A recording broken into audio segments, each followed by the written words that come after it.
before I forget of all my salient points, I'm really excited because it's been weeks to talk about Andor. I finished. Ooh yeah. So this is it. That's it. That's all of Andor. 2 seasons. That's all you get, baby. Yeah. That's all we get. And this show feels like a weird miracle. I kind of want to talk about just the climate in which the show was made real quick, because the three of us have bore witness to the decline of peak television in the span of this podcast. Yes. I mean, when this podcast started, peak television was still a thing. Yeah. Halfway through. I remember potting through Twin Peaks season 3. I remember there was it was okay, man. It was good times for a long time. Yeah. Mad Men was still on the tear. Yeah. That. Yeah. Breaking Bad. Breaking Bad. We didn't even watch Better Call Saul. That's just out there for us one day. Right. Oh yeah. I watched a few episodes and then it was a great time, and then COVID happened. I don't know, I would actually say it was before COVID. I think what killed the golden age of, clearly the tech companies and VC killed the golden age of television.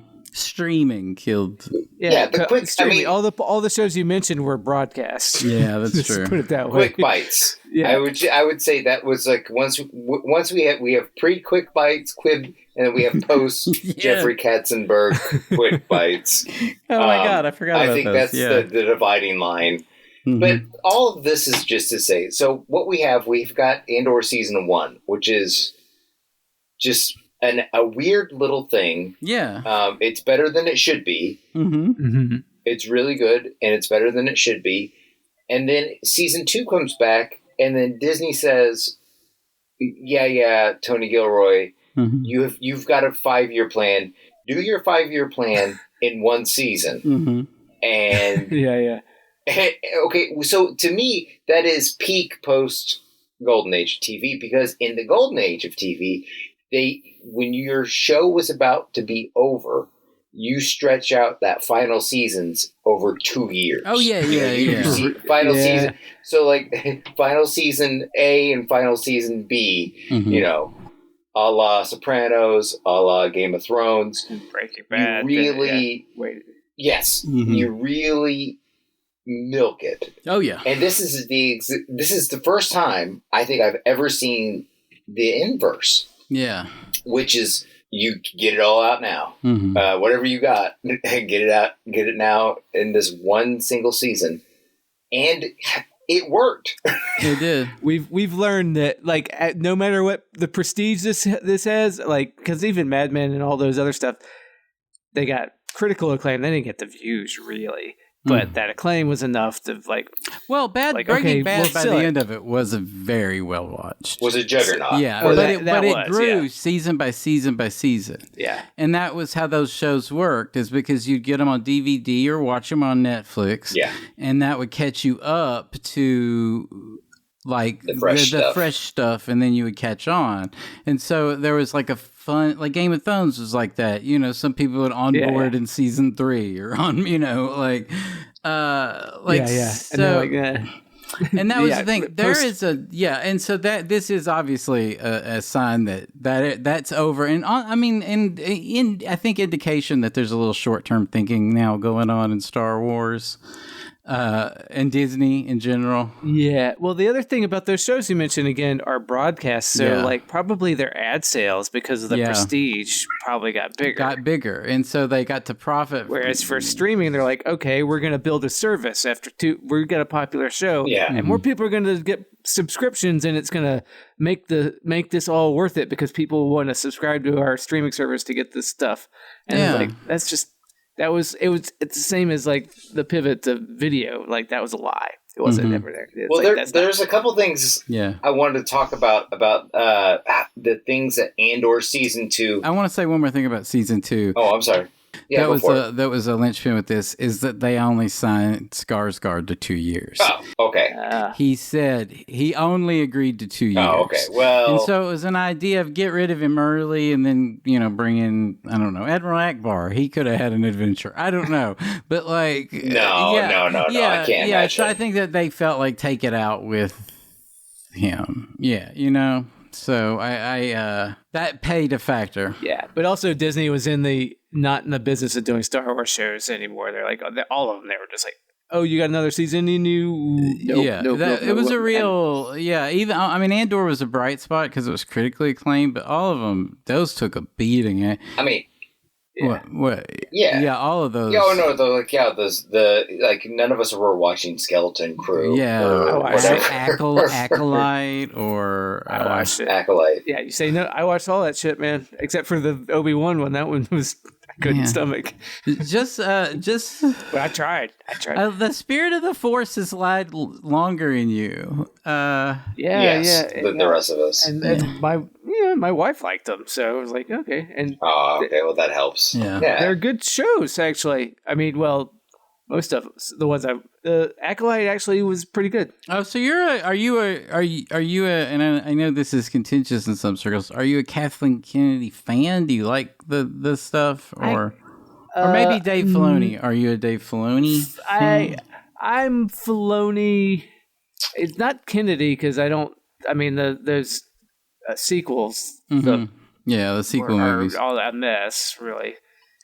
Even as much as I love The Last Jedi, we're the only people that still love it. Yeah, we are. They're few and far between. Yeah. We've lost the cultural battle with that. Yeah, and the rest are even people whose opinion I respect about still hate The Last Jedi, and I think they're wrong, but whatever. But the rest of them are a mess. So I guess I'm a Filoni. Like, it's a good time. Like, I don't think. Yeah, though that the Boba Fett show, Jesus, that one was horrible. Mm-hmm. That was a shit show, and then it only got okay. But even the Mandalorian seasons nobody likes. I like them well enough. They're not like Obi-Wan Kenobi. People didn't like that. That's the only one I couldn't finish, man. Like I watched all that shit. I watched the Boba Fett show. I said this sucks.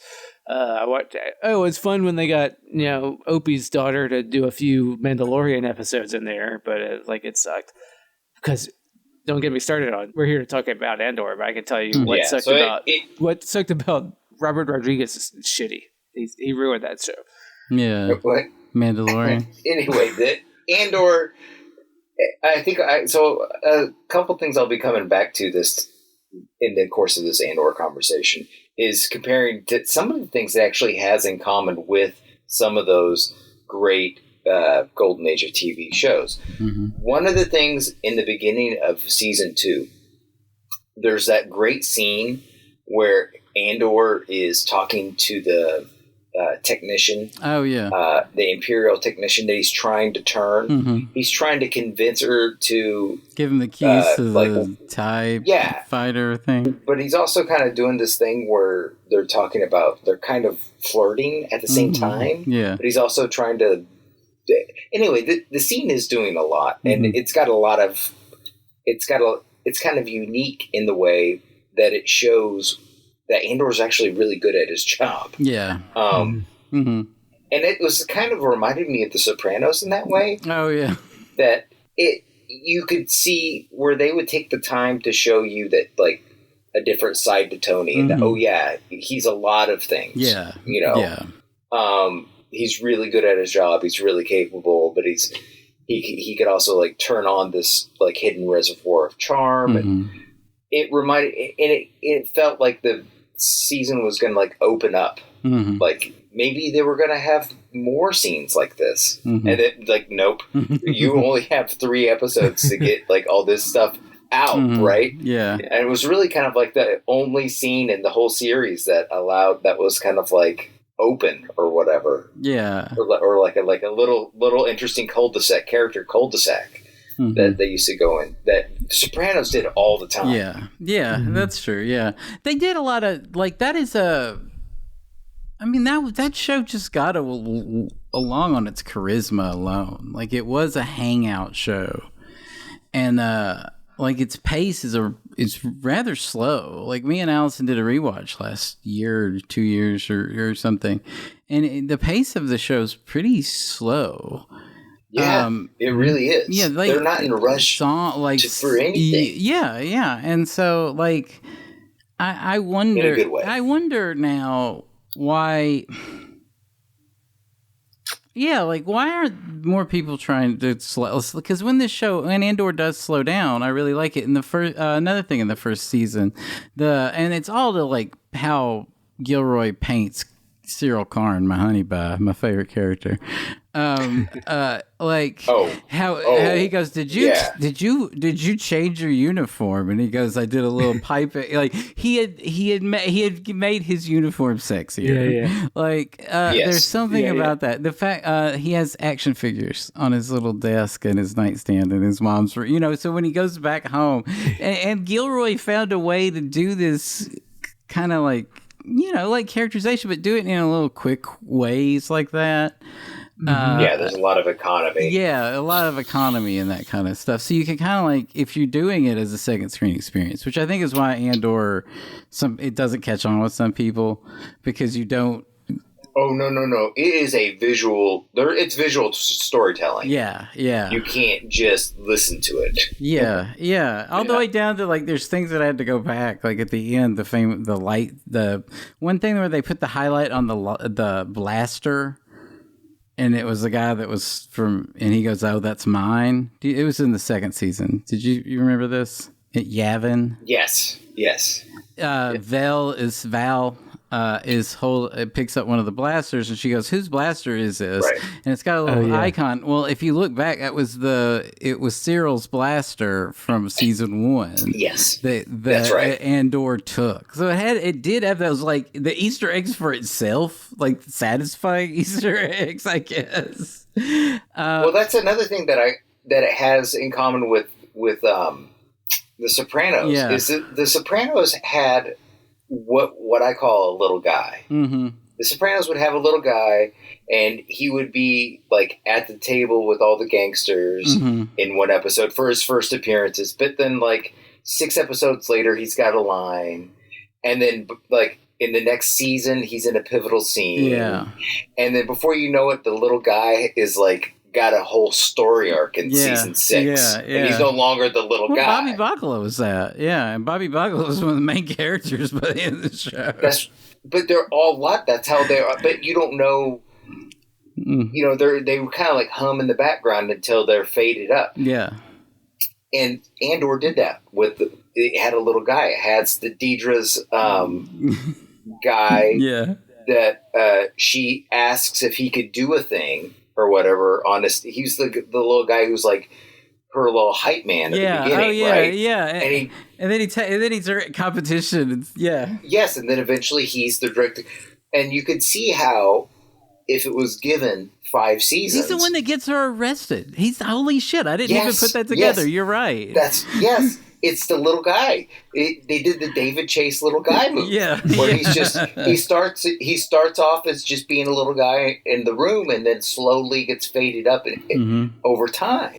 Yeah. And I think that's something that, I mean, you really can't even do that with literature, because literature, you can't, because because the nature of the television is visual. You could literally have a character's first appearance happen, and it's a visual thing, and they might not have a line for 2 or 3 episodes, Yeah. Mm-hmm. Yeah. They could just be, but that was something I really appreciated about Andor. It had that in common with, like, the best that the medium has to offer or whatever. Yeah, it had a good, believable amount of death. It wasn't like everybody was safe. Like, it was shedding a lot of characters. No, just the opposite. Yeah. It was like, this was a grim reality that everybody lived in. But, it paid to, like, get to know these characters. Like, I was wondering about that in Gorn, when you spend time with the Gorn resistance. Oh, yes. And you were introduced to a lot of like little characters with French accents. Yes, space French. Yes. Yeah, space French. And I'm like, is it going to be? Am I going to be rewarded for getting to know all these characters, or are they, are we just? These are just characters to get me in this to get Andor in the room with the person we need to know. But no, we follow like all those characters through their horrific deaths, and So I liked that. Yeah, it's a real structural. I'm big on this structure of it. He was real. It was real like storytelling artistry, artisanship. Andor, both seasons, but in different. They don't mirror each other because he eats the 4 years thing really well. I think the result. I think so too. The result is it's all killer, no filler. Yeah, and that's the thing. That's the one downside to I guess. The golden age of TV was that they had these filler episodes, which could be nice, really nice digressions and little interesting cul-de-sacs, creative cul-de-sacs. Right. They could be, but also. It could fall flat. On bad seasons, they were bad, yeah. Right. I told you, and there was supposed to be a filler episode with the K2. Oh, yeah. Security robot. I had enough of K2, by the way. Well, then I guess it's all killer, no filler. You're welcome. Because there was a horror episode, which I guess would have been like that fly episode in Breaking Bad. Oh, yeah. Like everything's taking place on a ship, I guess. It was really, it was really satisfying. And, I do think that, I guess, if this was, I guess I'm sad I won't get to spend more time with my characters. So I do think that, I do think that Stellan Skarsgård was written in, watch this guy. You're going to get a lot of scenes. He's going to say a lot of good shit, and you don't get enough because it's 2 seasons. It's 24 episodes. But as far as I think it's I think that he has on his hands this coolest Star Wars character. After all of these fucking years, After, there you go. And her, Clea at the end, and how they, because that's one thing as I'm rewatching it with Allison, then I'm seeing. Well, she starts off as a little guy. Yeah, she's a little guy in the room, but if you watch it again, she is the boss. In multiple scenes, right. And you think that it's he's humoring her, and I think at the time when I first watched it, I think he's humoring her. She's he's treating her like a daughter. I'll let my daughter say a lot of mean things to me that I wouldn't let another person say.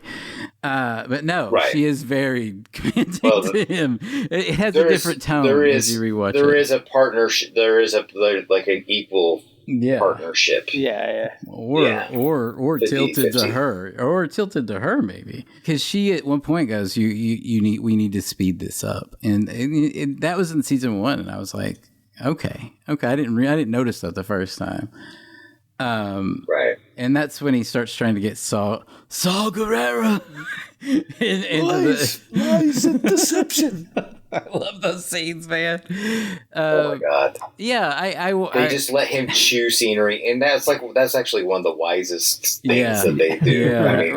And that's so counterintuitive because it's an egg from a big movie. Yeah, but not treated as such. Yeah.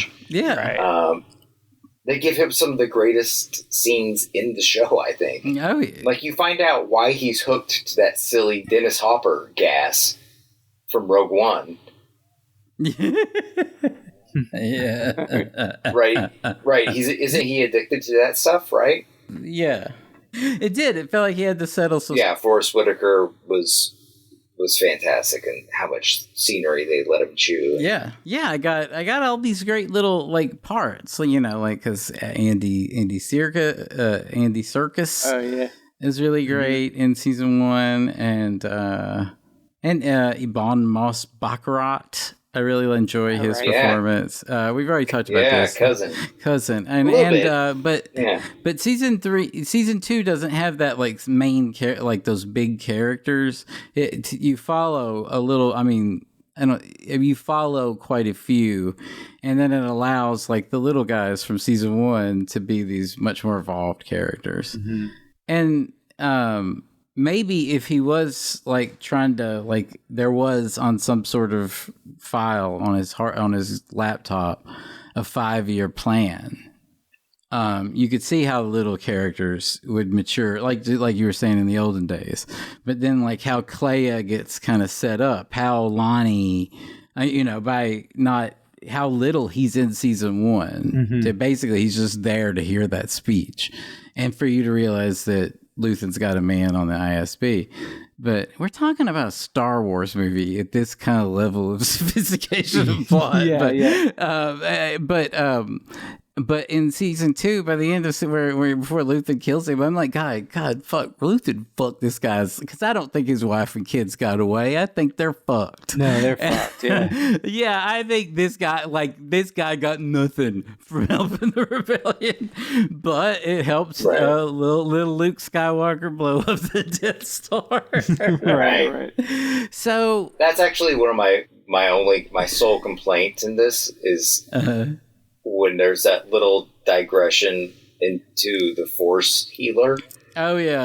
The Bix. It was beautifully no Jedi shit. I loved it. Yeah, I know, that was so good. And well, it was. Yeah. They had to get they probably Kathleen said you gotta get the Force in there somewhere. Like, okay. Well, maybe the one time when they said "May the Force be with you," I was like, I kind of rolled my eyes a little bit. I gotta tell you. I feel like by watching these 2 seasons, I know Cassian Andor, and he would totally have an astrology girlfriend.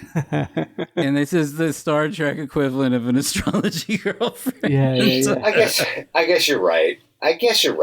So, like, yeah, you're right. I suppose you're right. I mean, yeah, she went to her. Here's another thing with the Force healer. Yeah, the last time you see the Force healer, she's doing physical labor. She's unloading a truck. Yeah, she was a cook. Yeah. Right.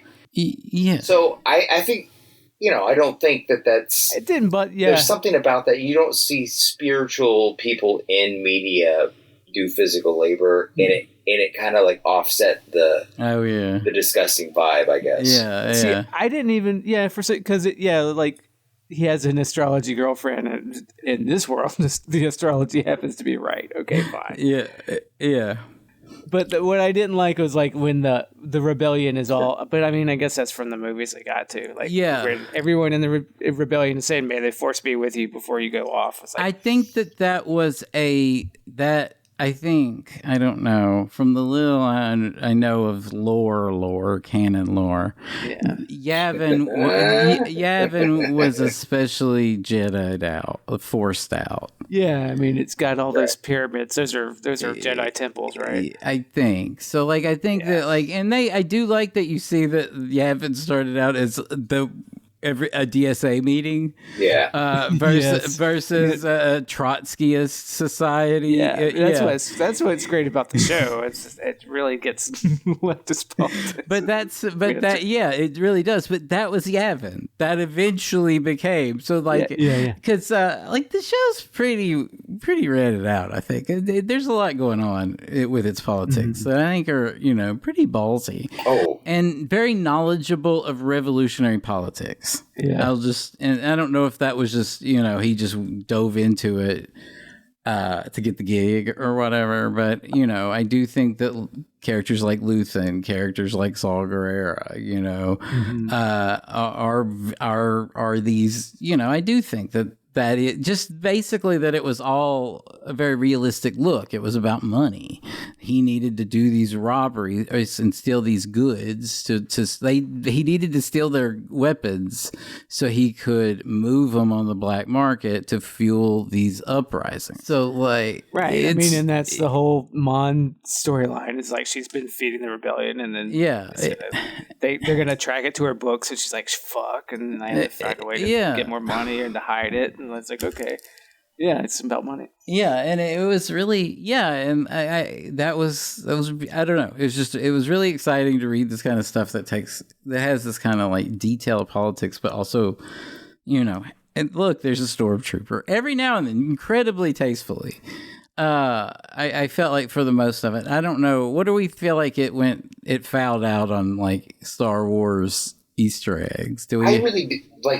I really didn't feel that. Yeah, I felt like I felt like Star Wars was lucky to have it. Yeah, Like, I'm not saying that it went afoul. I'm saying that, like, do you think, like, I'm saying the opposite, that it was so tasteful with the eggs that it didn't.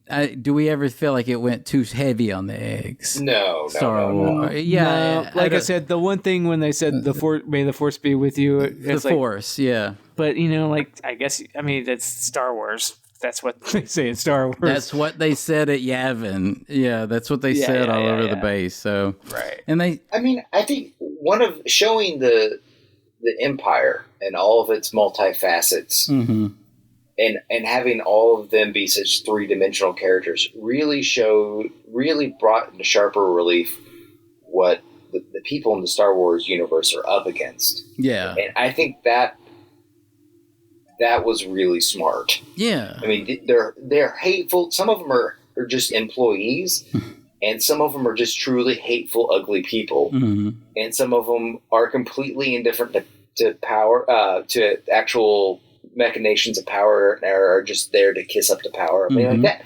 Mon Mothma's husband. Yeah. Oh my God. Can we talk about him for a second? That guy. One of the first things that we hear him say is, "I hear you brought me home a present." Yes. I mean, a little baby. He was he was just a delightfully and her shithead daughter, like both of them were just the worst. And I'm sitting there feeling he's got me feeling bad for like this soft-headed lip, and she's not really, but that is the way she portrayed herself to everybody. Yeah. Well, I think that's the movement. Yeah, exactly. You actually get to see somebody who starts off as soft-headed and then moves into a real boots on the ground type person. When Andor shot that guy in front of her, the look, like that pure look of terror after her speech, that pure look of terror. Damn, that was a lot of fun. Yeah. So, and the thing with her driver. Oh yeah. That was like a real moment where someone she knew was he murdered someone she knew. Right. And she was able to play that to her benefit by calling her husband a gambler. Yes. Because, like, she picked a fight with that dude, and he probably wasn't. Maybe he had stopped gambling. He was like, yes. Because that's why she was to need this money for this whatever. It was a cover story. Yeah, it was a cover story. And she knew that leak would get back. What was her daughter? I mean, I know, like her daughter was forced to marry this shithead. Like, so I get that Mon Mothma got her shithead daughter back. But not forced. No. That was the whole thing. She wasn't forced.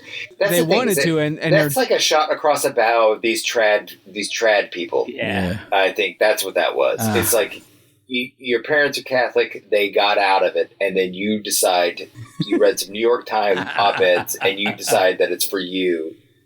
And your parents are like, "Oh my God, what are you doing? You don't have to do this." Oh God, but this tour, it helps her ultimately. It was like, because she was like, "I'm not gonna do this. I can't sell my daughter out. Fuck it. No, I'm sorry, I'm out." And then like, let her daughter do it. You fuck it. Yeah, and she was like, "No, fuck it. I'll marry you to any piece of shit." That was and okay, but here's the thing. What happened to the gangster? Because the shithead husband ended up with the gangster's wife at the end. So I think we kind of figure, he's just busy with his art, I guess. Yeah. Oh yeah. Well, her husband might be like, "You fucking my wife," and he might be dead. By the time at some point. I don't know. I love the, like, Gilroy really knows, like, character. And given all of these people, I was talking about Cyril Karn's little ticks, but Deidre's ticks, I love all of it. Like, I love everything about, like, what she's doing. I love every choice she's making. Truly, like, true Star Wars villain, like, excellence. Like, just... And you get to see her in a fully dimensional person. Same with Cyril. But that motherfucker got shot in the head because he was a fucking fascist. Like Lonnie. What am I supposed to do?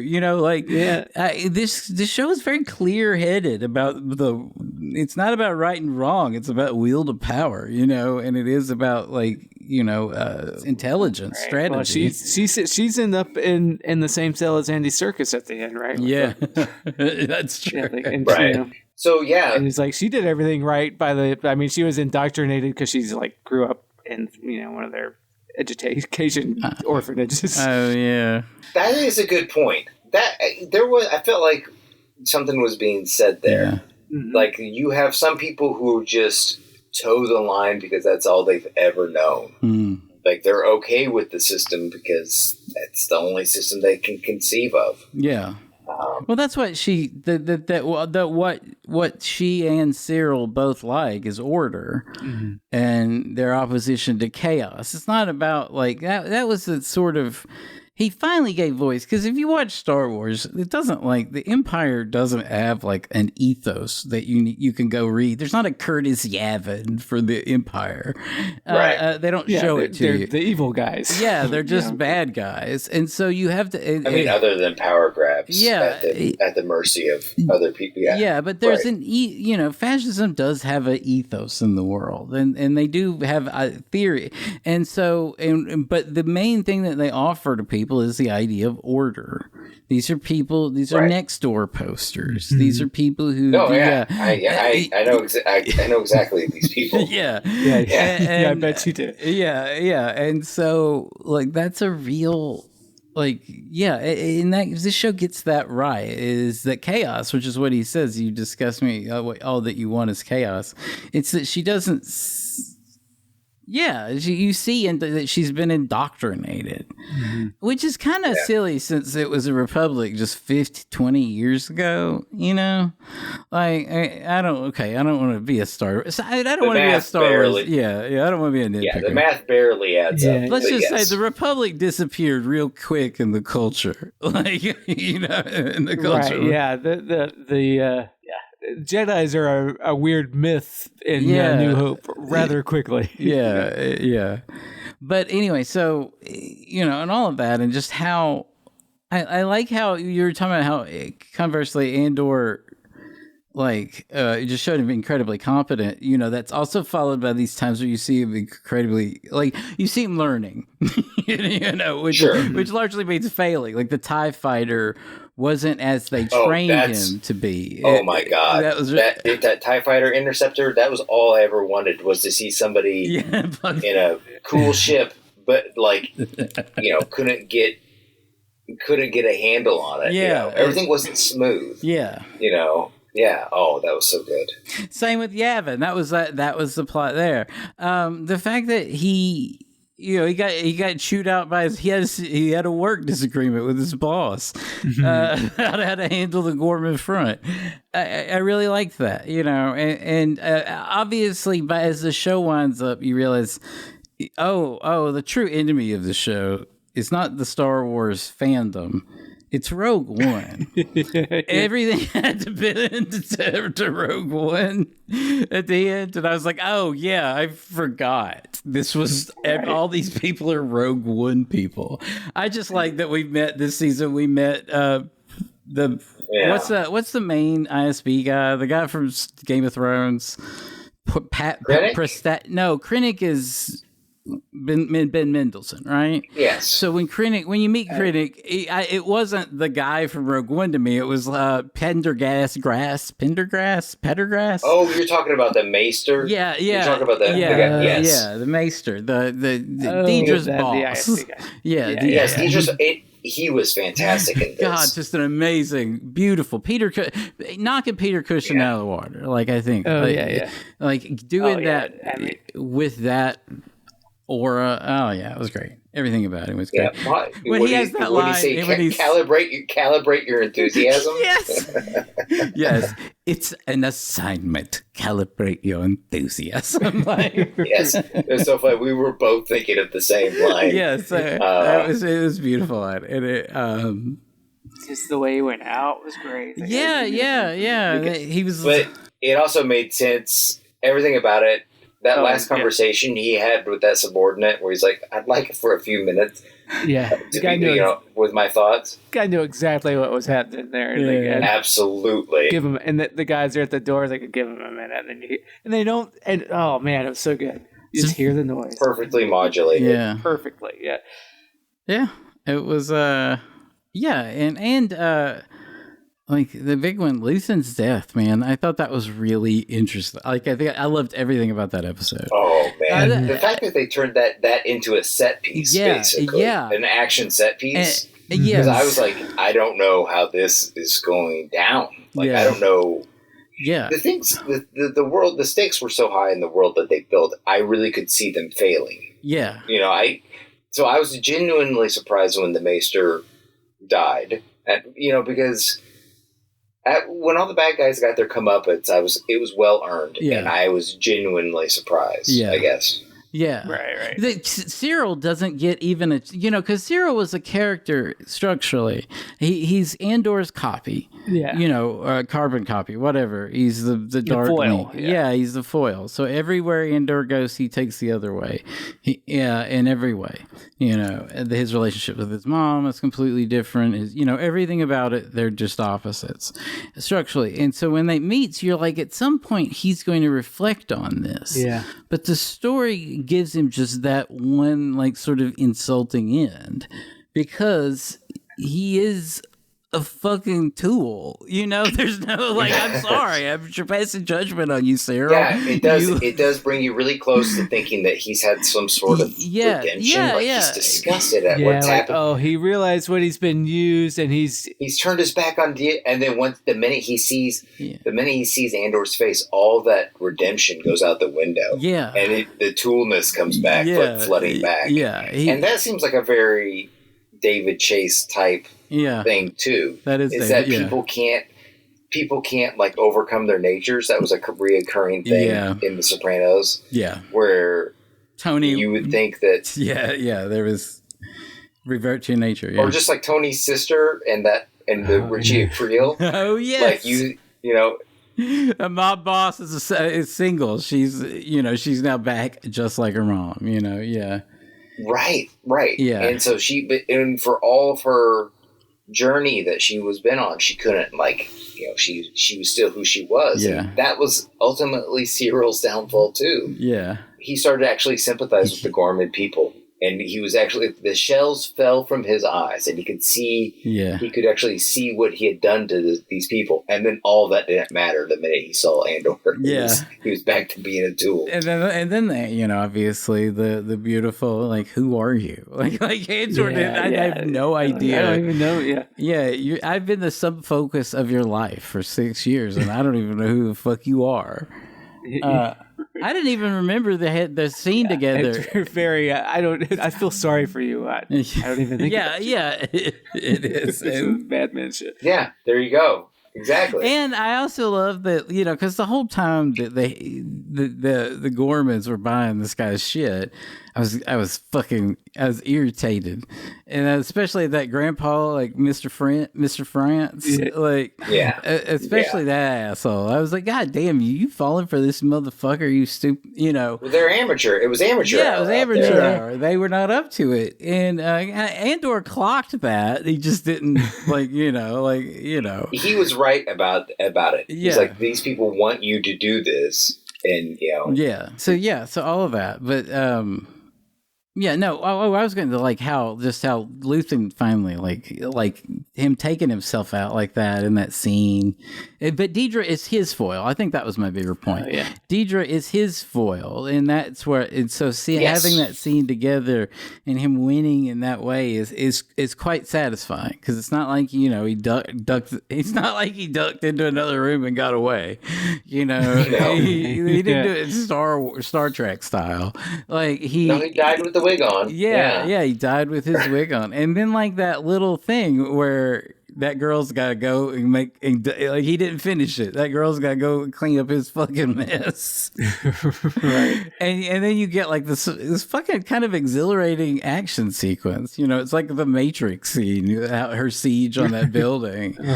And oh man, that was so good. Yeah, and you just like you're and then the backstory, which is interesting, and it's not like it's not like a backstory I heard a million times. It's not just his daughter, right. No, there's like a business like approach even Yeah.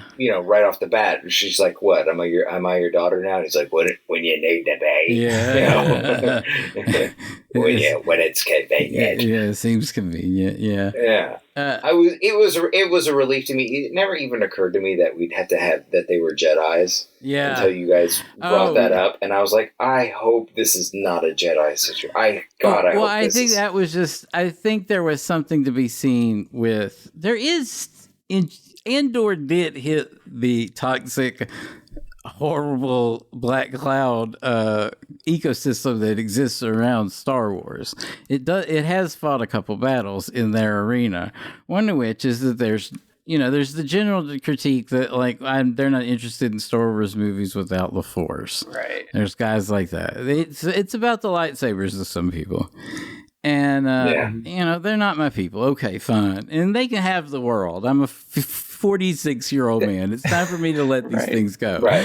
Let it go. Tony Gilroy just gave this to me. I wasn't expecting it. Yeah. Yeah, I can speak more on that later. As a guy that's watched all this shit. Oh, yeah. So that's fine. But, this is what I always thought I wanted from Star Wars, that there's a larger world. And it seemed like it would be fun to poke into that in a more sophisticated and rich way. Mm-hmm. It had modern politics. There weren't kingdoms and shit, or it had World War II politics. And so that was kind of interesting. Let's peek into it more. And when they did that in the prequels, George Lucas did it instead of a writer. So it was really hard to take. And it was really horrible.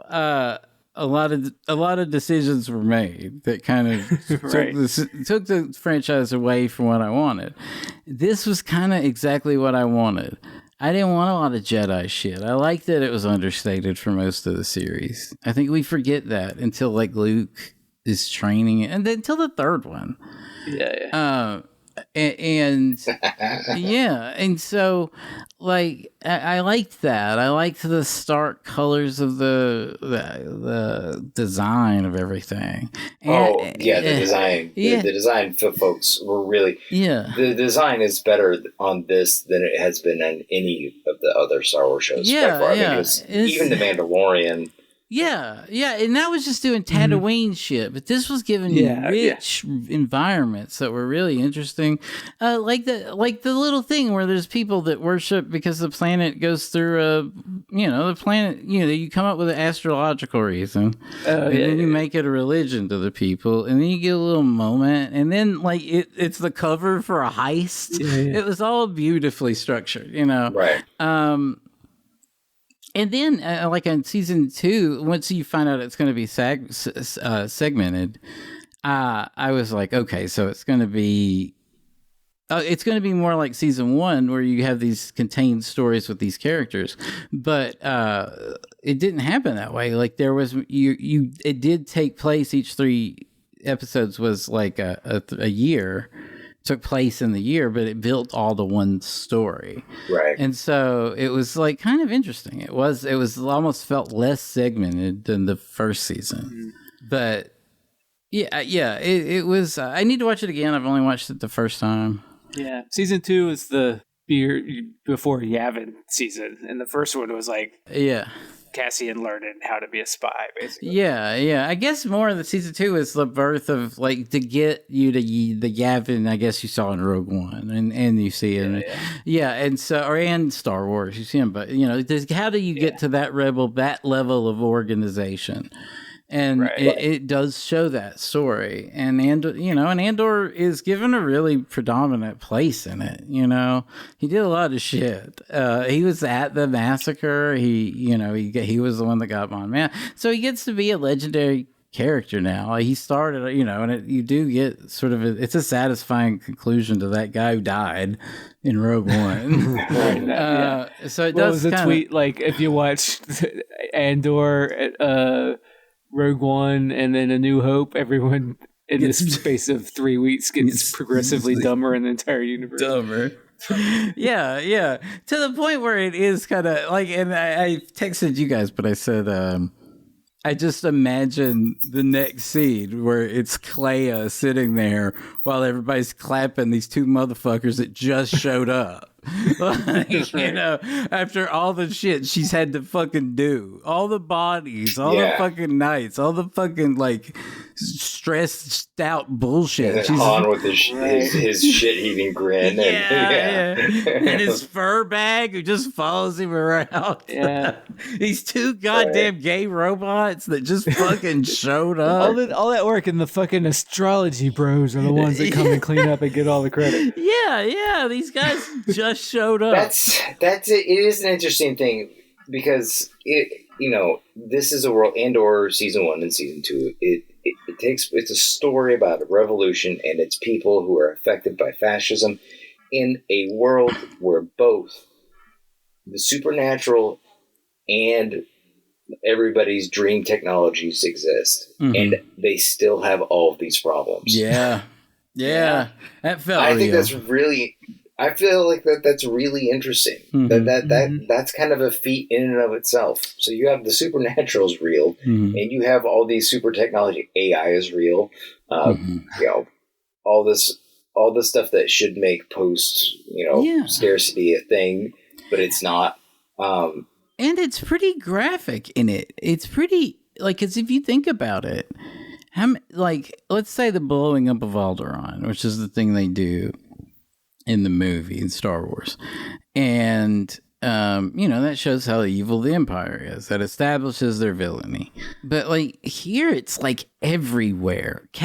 Every adult, because Cassian's from planet Orphan, because every adult was killed in these mines that the Empire had sort of left there. Right. And then you have all of the Empire's impression on Ferrex and their boot, all of that kind of stuff. You have you just get like Orman and how they basically we need this shit at the core of their planet. We need to blow them up, but we also have to do it politically. So I'm calling in Fox News, Cyril's mom is repeating those talking points that they brought up in that first board meeting. Because she's Fox News big. Yeah, what a delightfully monstrous person is his mom. And when she meets, when they have the Godzilla versus King Kong scene between Deidre and her, and he goes and lays on that bed. Beautiful moment. I love it. Just a beautiful. I never would have thought I would have. So that's something that David Chase would have written. Yes, that is 100%. You're right. That is a that's a Pete Campbell moment. Pete Campbell would have done that in Mad Men. Yeah. So what a beautiful thank you for this TV show.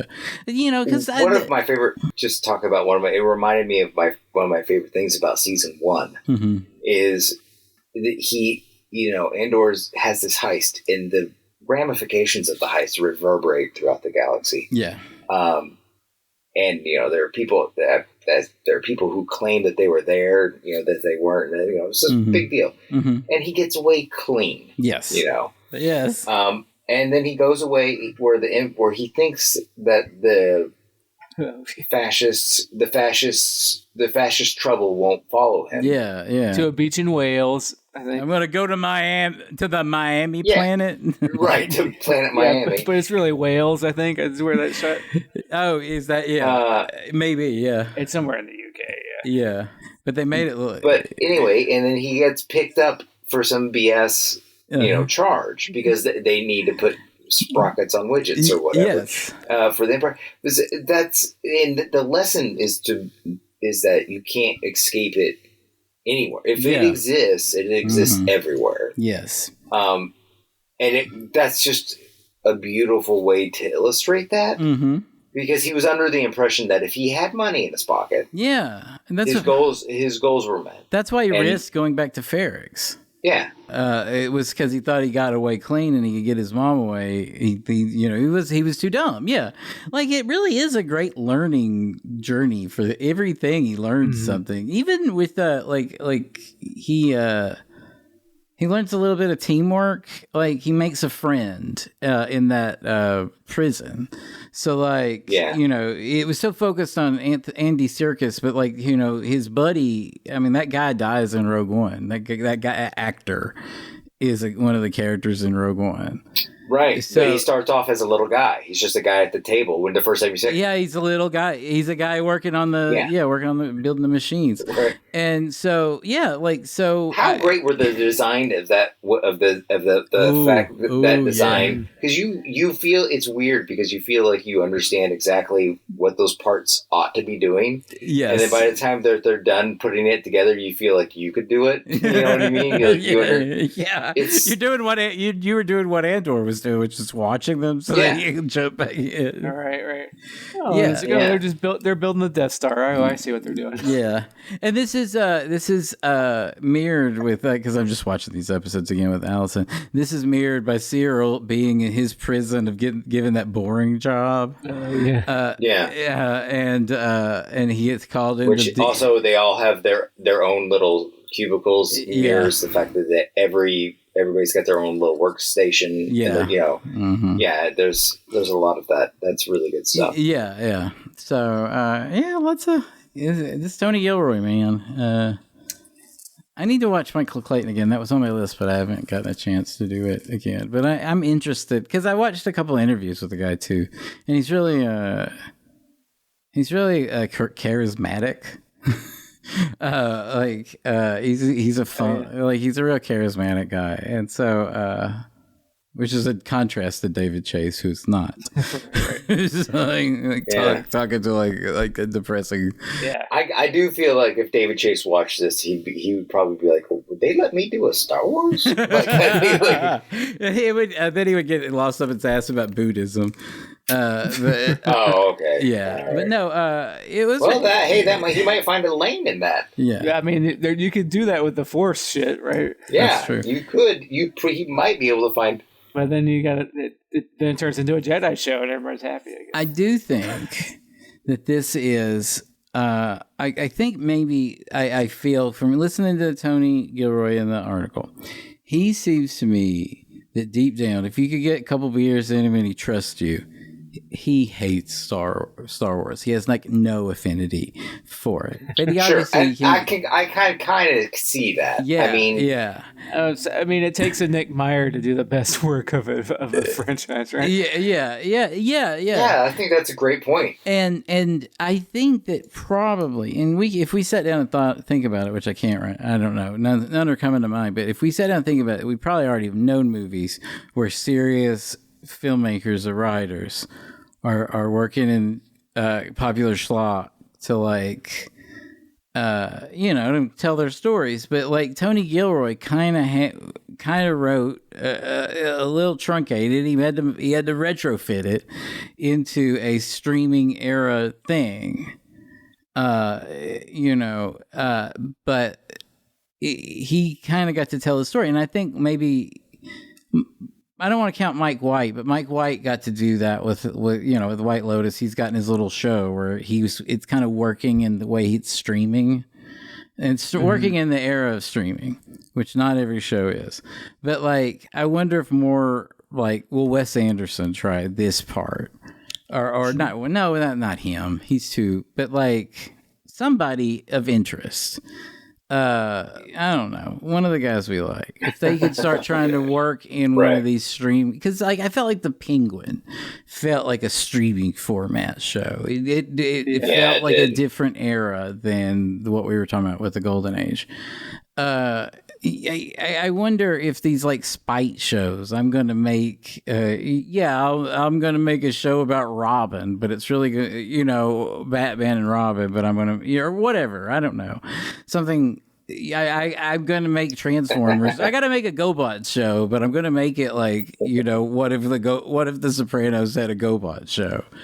Give me this little corner to work with. Yeah, and give me a little runway. I'll stay out of the main continuity and just let me do my shit. But it costs so much, so that's why I think that maybe Andor might be we might not get this again. I don't think we'll get this again for a while because while it looks nobody's getting anything for a while, really. Yeah. like the industry is in a bad place right now. Oh, There's yeah. not much. Well, your company definitely is. Good Yeah, God. I'm not even. I'm just talking. Yeah, like I don't know if I can talk about that, but yes, yeah. But like anybody that's making TV, it's fucked. Yeah, Really. yeah. It's because they're not like if you wanted to move to LA and do work in television. Yeah, the industry's dead. Yeah, you don't have a whole lot of options. Yeah.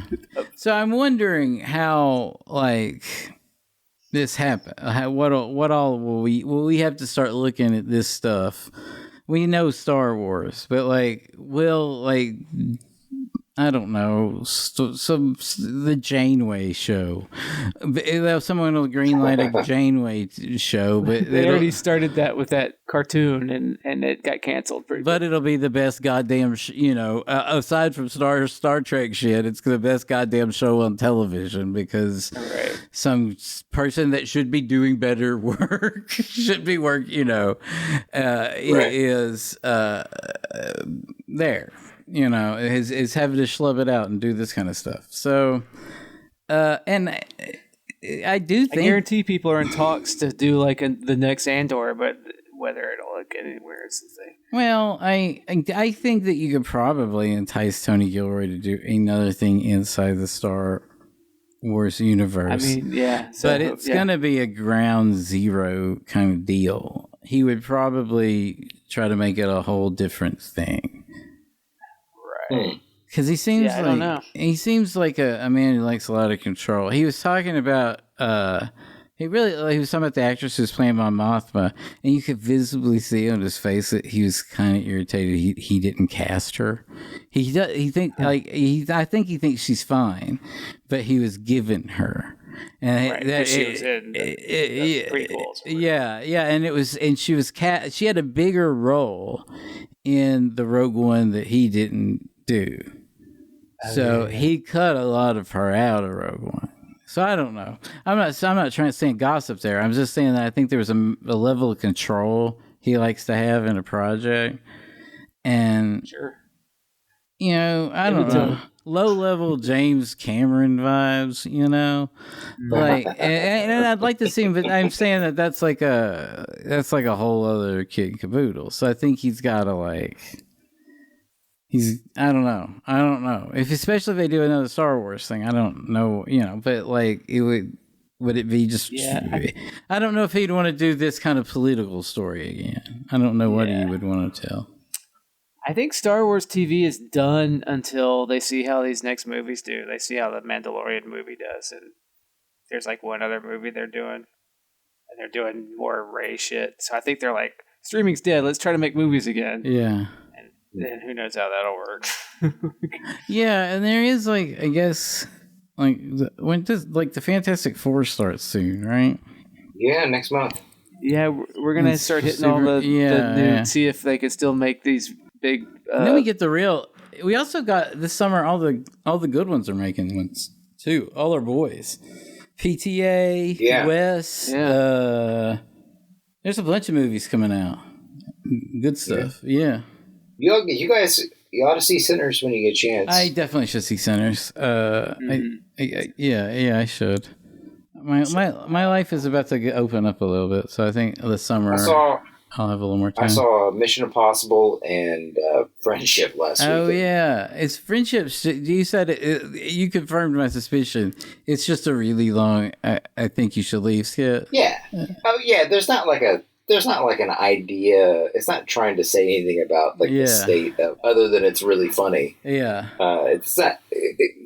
Okay. I'll watch it. Is it? I think you should leave a lot. So I mean, I laughed. I laughed a lot. Is it a hard R?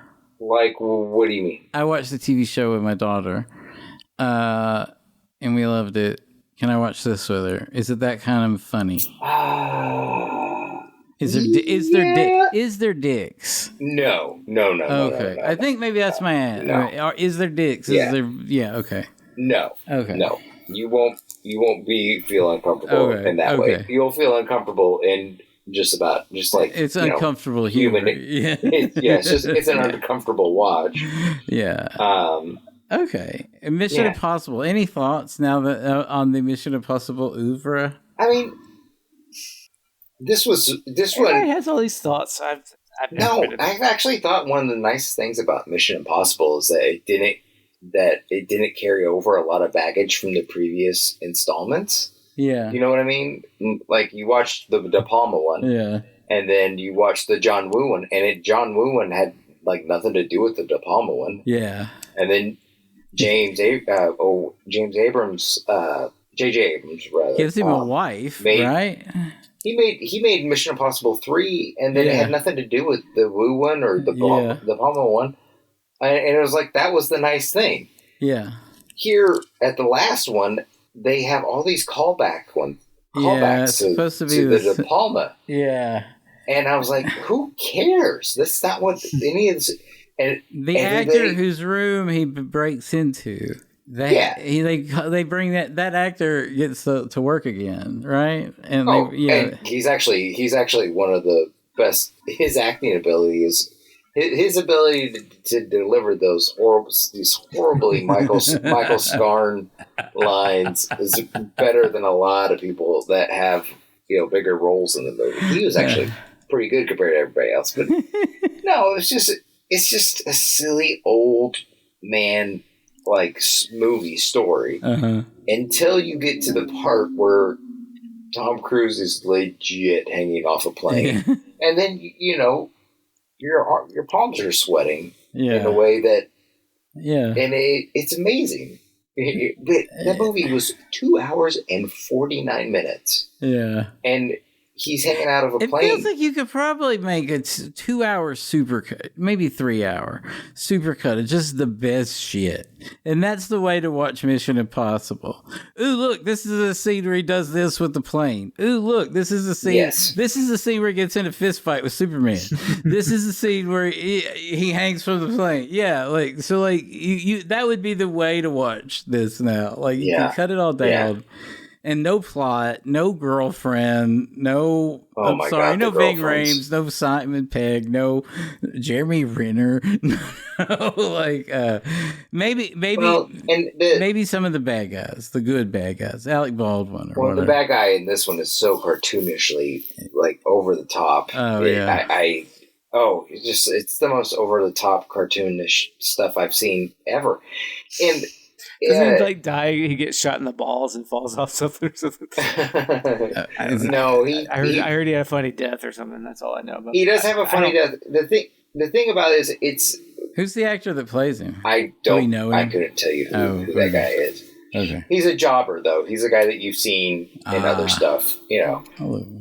He's just doing what. I've never given a shit about any of these. Yeah, these movies.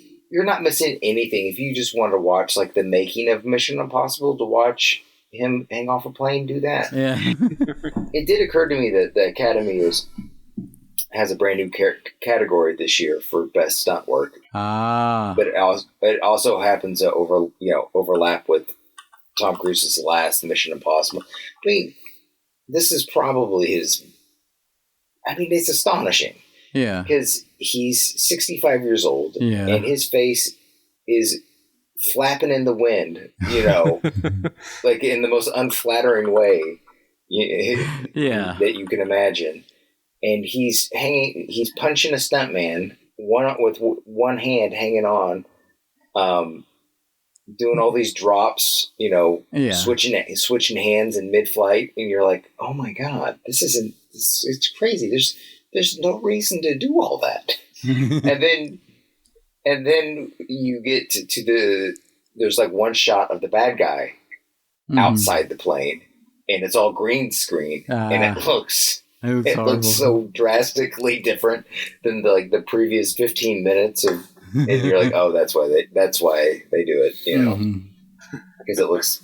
Green screen looks silly, I guess, is the moral of the story. And that's also why every Star Wars movie looks like absolute trash, but Andor looks beautiful. It's because it wasn't shot in the volume.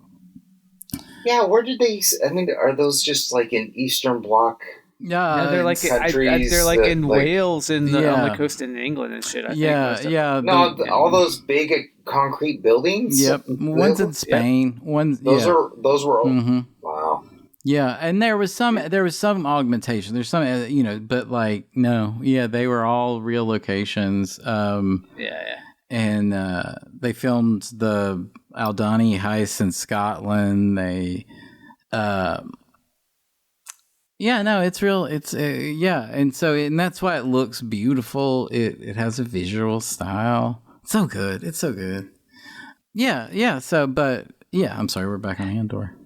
Yeah, I mean, it's like after watching all the other Star Wars, it's like Star Wars is for 15-year-old boys, right?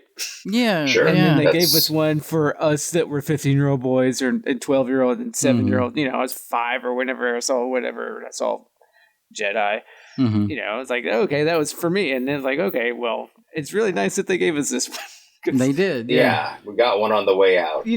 Things that are for 15-year-old boys, I still enjoy the shit out of that. Like, absolutely. The Acolyte was actually a good show. And you know what? That Skeleton Crew was, if we were talking about like Star Wars shows that show different parts of things, that was fine too. But that was a show that's Goonies. They did Goonies at Star Wars. There's a lot of it was kids' capers. Is it canceled? Yeah, they only did one season. Yeah. They wanted another one, but like Disney, the mouse only They said no, there really is what's her face is on probation. Kathleen Kennedy. So she's got to put all of her eggs in one basket. Yeah. Or David Filoni gets her job, or maybe Tony Gilroy. Maybe he gets he's shot. If he wants what it. if he comes in at the he could James Gunn? He could be the James Gunn. He could of Star Wars coming up at the very end, make the most sophisticated version of the field. And then steal the prize, man, because that's what he did with I think The Mandalorian probably still gets more views than Andor. Like, God. Well, that's a lot's got to ride on that movie. What kind of world are we? And a lot is riding. Like I said, a lot is riding all these movies. I think they're done with it. Yeah, I gotta go. Yeah, okay. But I will. Yeah, this was good. I think we're good here. I'll see you guys later. I think we're good here. Yeah. All right. I'll see you later. Okay. Later. All right. How do I do this again? Make sure I don't delete